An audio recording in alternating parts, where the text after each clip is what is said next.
India, जो तरक्की की राह पर आगे बढ़ रहा है, आज खुद को एक बहुत बड़े झंझावत में पाता है। एक बहुत बड़ा घोटाला जो धीरे धीरे फैल रहा है ने पूरे देश को हिलाकर रख दिया है। नीट का एग्जाम, जो मेडिकल प्रोफेशन में जाने का एक सपना होता है, आज सवालों के घेरे में है। पेपर लीक, धोखाधड़ी और पैसे के लेन देन की खबरें आ रही हैं, जिससे हमारे पूरे सिस्टम की ईमानदारी पर सवाल उठ रहे हैं। इसका असर बहुत दूर तक जाएगा। हमारी शिक्षा व्यवस्था की नींव हिल गई है और उन संस्थानों पर से लोगों का विश्वास उठ गया है जो हमारे देश के भविष्य के रक्षक माने जाते थे। यह घोटाला सिर्फ पढ़ाई में होने वाली गड़बड़ी नहीं है, यह हमारे समाज में फैली एक गहरी बीमारी का संकेत है। नीट घोटाले ने पूरे देश को हिलाकर रख दिया है। स्टूडेंट्स, पेरेंट्स और टीचर्स सब हैरान और गुस्से में हैं। जिस परीक्षा को उम्मीद और मौके की किरण माना जाता था, वही आज एक बुरे सपने में बदल गई है।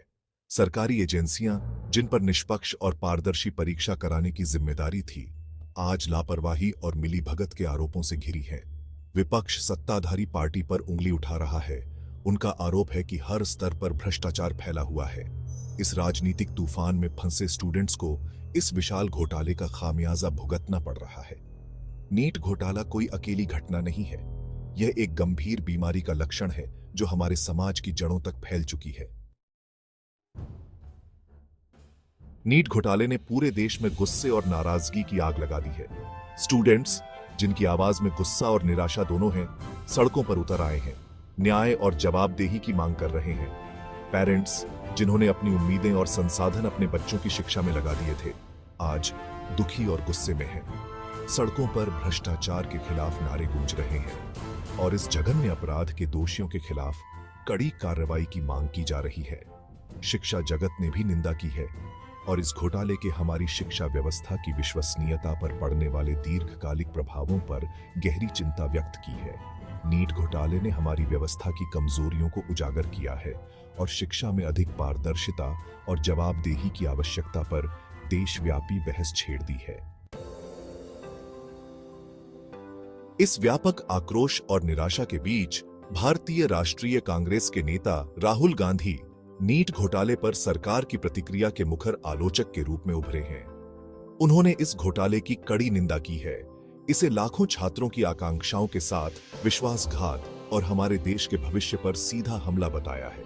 गांधी ने सरकार पर व्यवस्था के भीतर व्याप्त भ्रष्टाचार पर आंखें मूंदने का आरोप लगाया है। उनका कहना है कि नीट घोटाला कोई अलग थलग घटना नहीं है, बल्कि उनके शासन में फैली एक गहरी बीमारी का लक्षण है। उन्होंने इस मामले की पूरी और निष्पक्ष जांच की मांग की है। सरकार से आग्रह किया है कि वह दोषियों को उनके राजनीतिक संबंधों की परवाह किए बिना सलाखों के पीछे डाले।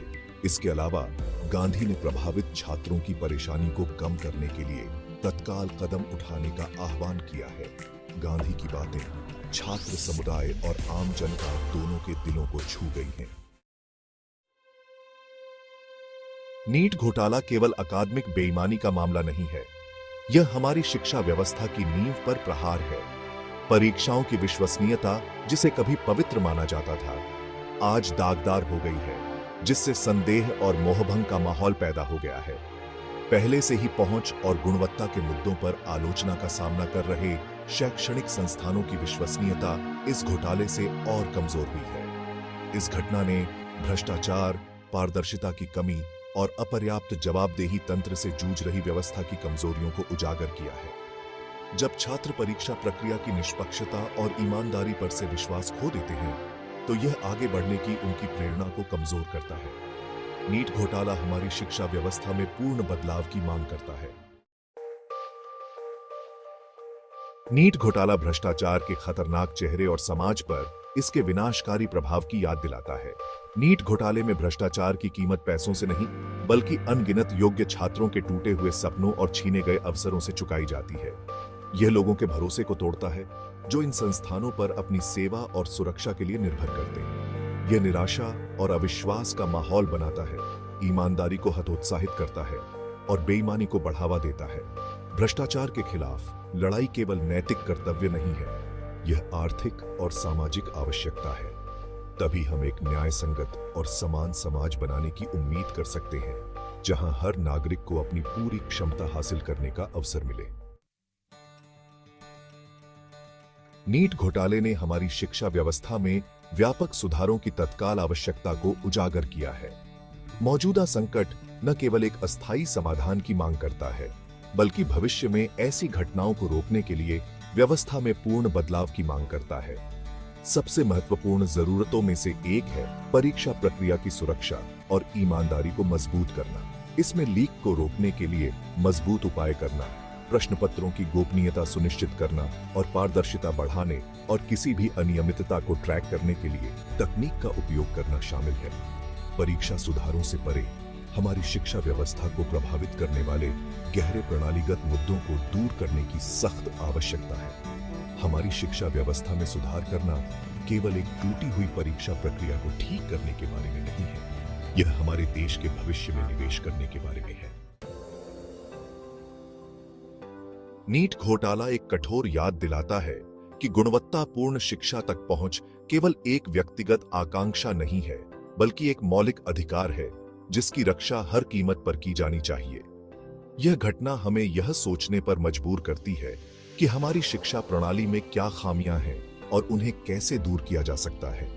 यह हमें अपनी प्राथमिकताओं का पुनर्मूल्यांकन करने और एक ऐसी शिक्षा प्रणाली बनाने की दिशा में काम करने के लिए मजबूर करता है जो वास्तव में न्याय संगत हो और सभी के लिए सुलभ हो, चाहे उनकी सामाजिक आर्थिक पृष्ठभूमि कुछ भी हो। हमें यह सुनिश्चित करना होगा कि हर छात्र को समान अवसर मिले और किसी भी प्रकार का भेदभाव न हो। ऐसी प्रणाली के निर्माण के लिए एक बहुआयामी दृष्टिकोण की आवश्यकता होती है जो उन प्रणालीगत बाधाओं को दूर करता है जो वंचित समुदायों को गुणवत्तापूर्ण शिक्षा प्राप्त करने से रोकती है। इसमें न केवल शैक्षिक बुनियादी ढांचे का विकास शामिल है, बल्कि शिक्षकों की गुणवत्ता और उनकी प्रशिक्षण प्रक्रिया को भी सुधारना आवश्यक है। इसके लिए अंडरसर्व्ड क्षेत्रों में बुनियादी ढांचे के विकास में निवेश करने, योग्य शिक्षकों की उपलब्धता सुनिश्चित करने और वंचित पृष्ठभूमि के छात्रों को वित्तीय सहायता प्रदान करने की आवश्यकता है। हमें यह भी देखना होगा कि शिक्षा का माध्यम और सामग्री सभी छात्रों के लिए सुलभ और समझने योग्य हो। हमें एक ऐसी प्रणाली बनाने की आवश्यकता है जो विविध शिक्षण शैलियों, क्षमताओं और आकांक्षाओं को पहचानती और महत्व देती है। यह महत्वपूर्ण है कि हम एक समावेशी शिक्षा प्रणाली का निर्माण करें जो विभिन्न प्रकार की सीखने की क्षमताओं और शैलियों को समायोजित कर सके। एक न्याय संगत और समान शिक्षा प्रणाली की यात्रा लंबी और कठिन है, लेकिन यह एक ऐसी यात्रा है जिसे हमें सामूहिक रूप से करना चाहिए। यह केवल सरकार की जिम्मेदारी नहीं है, बल्कि समाज के हर वर्ग की भागीदारी आवश्यक है। हमें यह सुनिश्चित करना होगा कि हर बच्चे को गुणवत्तापूर्ण शिक्षा मिले और वे अपने सपनों को साकार कर सकें। यह एक सामूहिक प्रयास है जो हमें एक बेहतर और न्याय संगत समाज की ओर ले जाएगा। इस यात्रा में समुदाय के सदस्यों, शिक्षकों और नीति निर्माताओं को एक साथ मिलकर काम करना होगा। हमें यह समझना होगा कि शिक्षा केवल एक व्यक्तिगत लाभ नहीं है, बल्कि यह समाज के समग्र विकास के लिए आवश्यक है। एक शिक्षित समाज ही एक प्रगतिशील समाज हो सकता है। अंततः एक न्याय संगत और समान शिक्षा प्रणाली का निर्माण हमारे भविष्य के लिए एक निवेश है। यह सुनिश्चित करेगा कि हर छात्र को अपनी पूरी क्षमता तक पहुंचने का अवसर मिले और वे समाज में सकारात्मक योगदान दे सकें। यह एक ऐसा लक्ष्य है जिसे हमें मिलकर हासिल करना होगा ताकि हम एक बेहतर और न्याय संगत दुनिया का निर्माण कर सकें। नीट घोटाले ने एक पीढ़ी की आकांक्षाओं पर काला साया कर दिया है। हालांकि निराशा और मोहभंग के बीच आशा की एक किरण भी है। यह संकट आत्मनिरीक्षण, सामूहिक कार्रवाई और अपने बच्चों के लिए बेहतर भविष्य के निर्माण के लिए नए सिरे से प्रतिबद्धता का अवसर प्रस्तुत करता है। छात्रों, अभिभावकों और शिक्षकों की ओर से गुस्से और हताशा का उमड़ना इस बात का प्रमाण है कि हम एक राष्ट्र के रूप में शिक्षा को महत्व देते हैं और इसकी परिवर्तनकारी शक्ति को पहचानते हैं। यह कार्रवाई का समय है, जवाबदेही की मांग करने का और प्रणालीगत सुधारों पर जोर देने का जो सभी के लिए पारदर्शिता, निष्पक्षता और समान अवसर सुनिश्चित करे। नीट घोटाला, जबकि हमारे सामने आने वाली चुनौतियों की एक कठोर याद दिलाता है, सकारात्मक बदलाव के लिए एक उत्प्रेरक के रूप में भी काम करना चाहिए। हमें एक ऐसे भविष्य की ओर ले जाना चाहिए जहां हर बच्चे को चमकने का अवसर मिले।